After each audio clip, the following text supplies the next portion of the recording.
Episode 20, William Durant takes the stage in the world of automobiles. In 1885, when Carl Benz and Wilhelm Daimler created the engine and built the first automobile and motorcycle, a movement was beginning in Flint, Michigan, USA.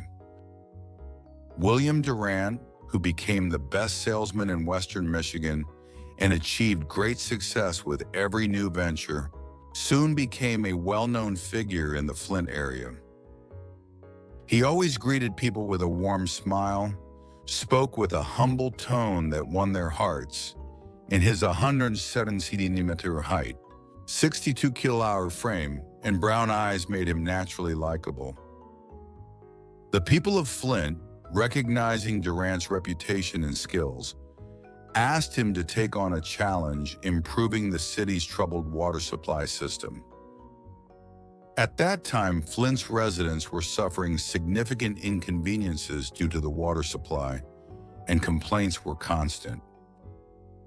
The dissatisfaction with the water supply reached a peak, leading residents to refuse payment, causing the city's water business to incur heavy losses.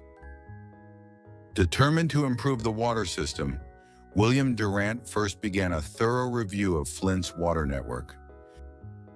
After that, he met with Flint's residents, who were the primary users of the water system, to identify their grievances. Durant soon realized that there was a gap in perception between the citizens and the city authorities. His role was to bridge this gap in perspective. After 8 months, the water system in Flint had improved, and residents no longer faced inconveniences.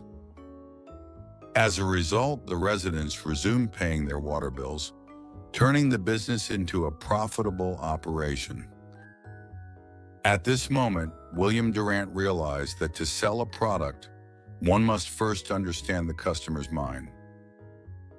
With this newfound insight, Durant and a friend started an insurance agency, earning a substantial fortune, and by 1883, at the age of 22, he purchased a house in Flint under his name. On June 17, 1885, he married Clara Miller Pitt, one of Flint's most beautiful women. While enjoying his sweet, newlywed life, a fateful event occurred in September 1886 that would change Durant's future forever. Having significantly improved Flint's water system, Durant was recognized for his contributions and continued his involvement in the business.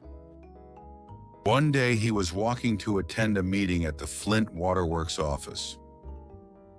While walking, he ran into a friend named Josiah Dallas Dort. As he chatted with Dort, another friend, John Alger, approached them, pulling a small carriage and joining the conversation. While conversing with Dort and Alger, Durant suddenly remembered something important. He recalled that he had a meeting scheduled at the Flint Waterworks office that day. Momentarily flustered, he quickly got up and announced that he needed to attend the meeting. He intended to head straight to the meeting, but too much time had passed, and even if he ran, he was likely to be late. Seeing this, John Alger pointed to his carriage and offered Durant a ride. Durant glanced at the carriage. At that time, most carriages were sturdy and large, such as stagecoaches or four-wheeled carriages. However, the carriage that John Alger was riding was small and fragile looking, appearing as if it might fall apart if driven too fast. William Durant examined the exterior of the carriage with skepticism. Could this carriage travel at high speed and still safely reach the meeting location? The diameter of the four wheels was only about 120 mm, and both the seat and axle appeared too light, making it seem as though a sharp turn or sudden impact could easily break it. However, as time was running out, William Durant ultimately decided to board the carriage to avoid being late. He gave a brief farewell to Dallas Dort before stepping into John Alger's carriage. As soon as the carriage set off, William Durant was overwhelmed with anxiety. He gripped the handle tightly, worried that the carriage might fall apart at any moment. However, seeing his reaction, John Alger confidently increased the speed of the carriage. Contrary to expectations, the carriage moved at high speed with little shaking. At first, William Durant screamed, asking to slow down, but soon he began to appreciate the carriage's comfort. The wheels spun rapidly, yet the ride was smooth with little impact felt, and the seat remained steady, providing excellent comfort. Experiencing this surprising ride, William Durant fell into deep thought. Rather than just riding the carriage, he began to think about a new business opportunity he had never considered before. At that time, the carriage market was dominated by large stagecoaches and four-wheeled carriages. However, the idea flashed through his mind that a carriage like John Alger's, which was convenient for short distances, could open up a new market. After the meeting, William Durant decided to learn more about this carriage, which he couldn't get out of his mind.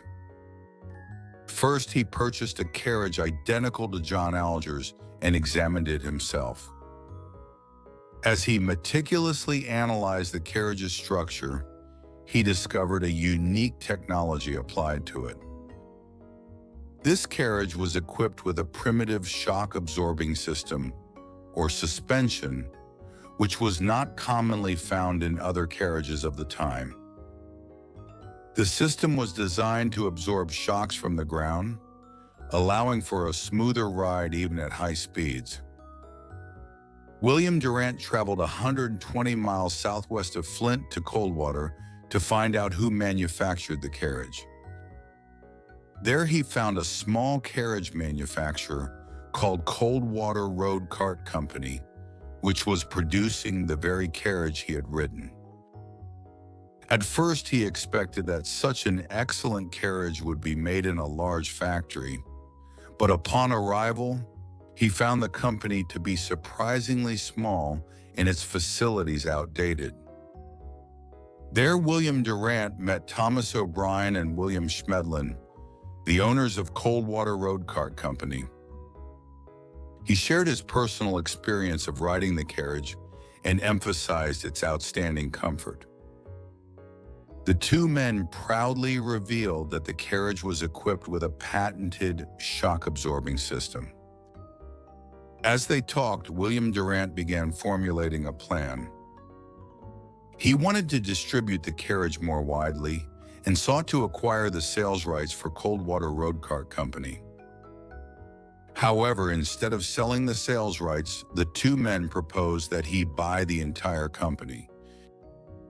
Struggling with financial difficulties and increasing operational challenges, they saw selling the company as a better option. They offered to sell the entire company, including the production rights, for $1,500. The unexpected proposal made William Durant hesitate for a moment.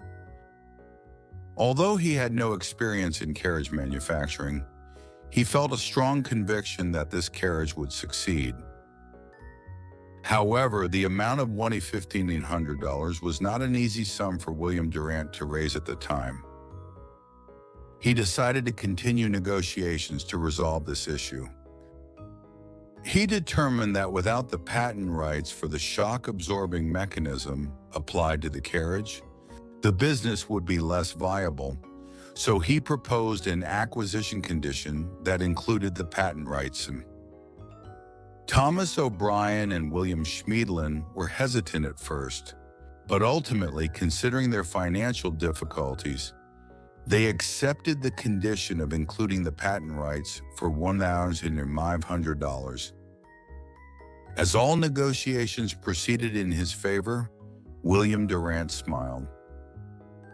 However, there was still a challenge to overcome. He did not have $1,500 on hand and needed to borrow money to secure it. He asked the two men to go to a law office, draft, a contract for the sale of the company and the transfer of patent rights, and deposit the documents in a bank vault. Additionally, he set a condition that the cash must be paid within 5 days. If he failed to secure the funds within the deadline, the acquisition contract would automatically become void. In this way, William Durant laid the foundation for starting a new business. Convinced that this small carriage would achieve great success in the future, he began actively working to secure the necessary funds. William Durant immediately returned to Flint, Michigan, and visited Citizens National Bank.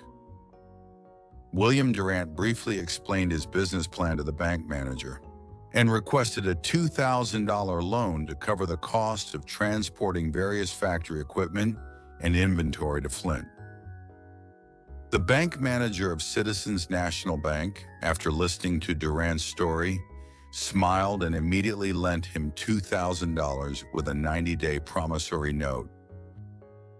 Although William Durant had never conducted business with Citizens National Bank before, the manager immediately recognized him as a well-known figure in Flint. After easily borrowing $2,000 from Citizens National Bank, William Durant stopped by his friend in Dallas Dort's place on his way home and proudly shared his plans to start a carriage business. Dallas Dort, who had grown tired of the machinery business and was well aware of William Durant's capabilities, asked to join him in the carriage manufacturing venture. Thus, William Durant invested $2,000, while Dallas Dort contributed $1,000, giving them a total capital of $3,000 to start their carriage business. In 1886, after moving all equipment and inventory from Coldwater Road Cart Company to Flint, they renamed the company Flint Road Cart Company. On paper, Dallas Dort was listed as the president, but in reality, both William Durant and Dallas Dort each held a 50% share of the company.